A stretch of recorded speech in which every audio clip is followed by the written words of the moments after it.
Here today with Molly Sherlock, a researcher from the Monterey Institute of International Studies.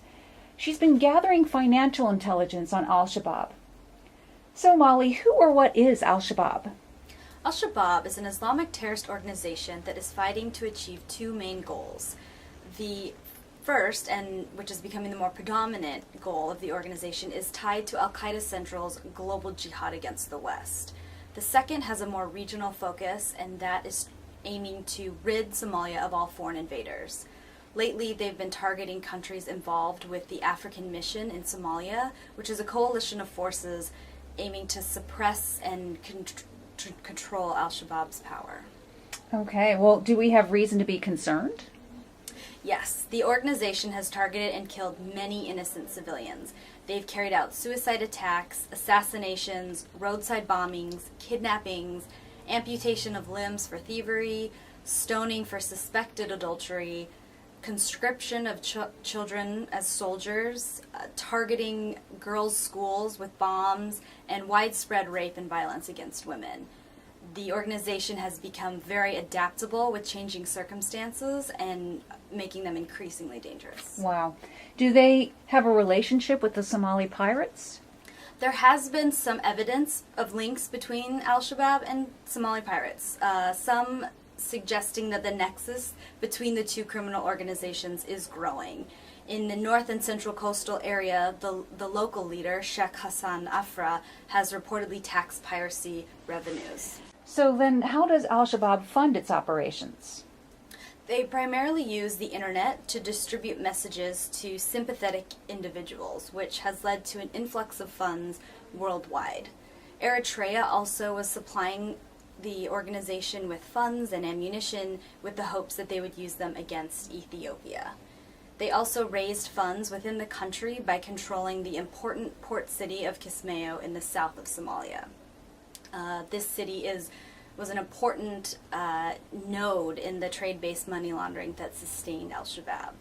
Several years ago, Al-Shabaab gained control of south and central Somalia and established a system of extortion and taxes on the local business and population in the area. However, in September of 2012, they lost control of Kismayo and other key areas. The port used to provide them with an estimated $50 million a year by taxing goods entering and exiting throughout the port. And also the Al-Shabaab would excise taxes at certain checkpoints throughout the territories of which they controlled. Charcoal was the most significant exports. According to the UN, taxes on charcoal accounted for nearly one-third of their yearly profit. They would export the charcoal to Persian Gulf states, notably the United Arab Emirates. The charcoal was then traded in the Persian Gulf for sugar and other products, which were then imported back into Al-Shabaab-controlled areas. The sugar imports were smuggled overland to neighboring countries and sold at a significant markup. These marked up sugar prices were also taxed by Al-Shabaab. The organization also benefited by charging more attractive fees and taxes on the existing contraband trade carried out by criminal networks. They also tax aid from humanitarian NGOs. Wow. What about outside of Somalia? I understand they're also raising a lot of funds from overseas. Yes, the Somali diaspora community in the United States is one of the largest in the world. The Twin Cities area of Minneapolis, St. Paul, Minnesota has an especially large concentration of immigrants. This diaspora helps raise money and sends remittances back to Somalia. Some of that money is sent to Al-Shabaab via the Hawala remittance system. However, the number of individuals being arrested and indicted for supporting Al-Shabaab is growing. For example, Amina Farah Ali and Hawa Mohammed Hassan raised money via teleconferences by making direct appeals to people and explicitly encouraged them to finance jihad in Somalia. They also would go door to door and visit malls and housing complexes in the Twin Cities and Rochester, seeking donations of clothing to send to Somalia. At the same time, they would ask for $25 in cash to pay for the shipment of these clothes. Other funds sent to Somalia were raised under the guise of supporting impoverished people.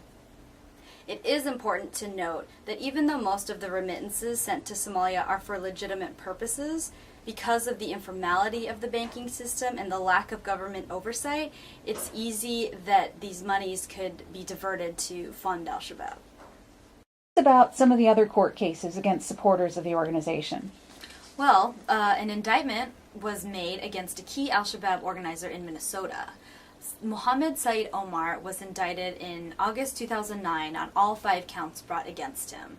Included in these counts were 1 count conspiracy to provide material support to terrorists, 1 count providing material support to terrorists, 1 count conspiracy to provide material support to a foreign terrorist organization, 1 count providing material to a foreign terrorist organization, and also 1 count conspiracy to kill, kidnap, maim, and injure. Omar facilitated the travel of young men from Minnesota to Somalia, where they fought with Al-Shabaab. Evidence also included documentation that Omar visited an Al-Shabaab safe house, provided funding for AK-47 assault rifles. There were money transfer records, also testimony of men who were charged on similar charges of Omar, and he also admitted on wiretapings his involvement and support of Al-Shabaab. He was part of the FBI's Operation Rhino, which looked into the disappearance of 20 young Somali men from Minnesota who were believed to have gone to Somalia to fight with Al-Shabaab over the past 5 years. Approximately 18 individuals have been indicted under Operation Rhino. Another very important case took place in San Diego. Here there were 6 men indicted on 4 counts, 1 count conspiracy to provide material support to terrorists, 1 count conspiracy to provide material support to a foreign terrorist organization, 1 count to kill, a conspiracy to kill in a foreign country, 1 count conspiracy to launder monetary instruments, and 1 count of providing material support to terrorists. Evidence gathered by the FBI on these individuals included wiretapings, which caught the defendants speaking to each other and other known Al-Shabaab supporters, where they were conspiring to send money, asking for money, affirming the receipt of money transfers, planting landmines, financing jihad, finding individuals to finance operations that were meant to kill people, and ordering defendants to tell trusted people at the mosque to contribute money to the cause. There are also records of wire transfers going from San Diego to Somalia, totaling close to $7,000, which doesn't seem like a lot, but in Somalia, that amount of money goes a long way. Why has Al-Shabaab thrived in Somalia, of all places? Well, Al-Shabaab has thrived because the transnational federal government, the TFG, has essentially no power over the country. Before recent advancements, the TFG had extremely limited access in the country. There is an extensive, unguarded coastline and long, porous borders that create a safe haven for any terrorist financing, and it's very difficult for any government to control. For a long time, Al-Shabaab controlled the majority of the capital city of Mogadishu. New developments by the TFG with international forces have since driven Al-Shabaab from crucial areas, including their important port city of Kismayo. We believe that this loss of territory has caused the organization's revenues to drop significantly from 2011 and onwards. Good. Another problem for Somalia is the lack of basic legal infrastructure and a formal banking system. Despite the Somali Central Bank being established in 2006, it has no real operational capacity or reach.